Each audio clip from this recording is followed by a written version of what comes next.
Đó thì nếu như mà đào lên xa Australia hơi khơi nhà hàng hot dog nè, hàng chi lan lụa hot dog hay nâng donut nữa tận ổn cho mới mà xạ tinh hot dog nâng mùi đó là chẳng hạn như đó hàng kia nè cái lụa hot dog lụa vậy hot dog muối đôi chỉ phở má này chấm bơ chấm su kìa tinh hot dog Hi. Oh yeah, hot dog. Just a hot dog.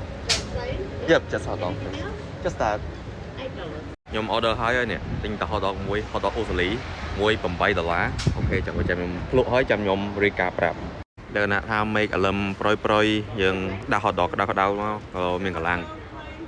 អយមកហើយដាក់ទឹកជ្រលក់សិនដល់មិនម៉ែនេះចេញមក hot dog វារបៀបធម្មតាដែរហ្នឹងមើលទៅវាមិនតំណងមិនមែនផងតំប៉ាំងក៏អត់ក្តៅទេផង hot dog ឃើញហុយតិចក៏ប៉ុន្តែចាំមិនសាកសិន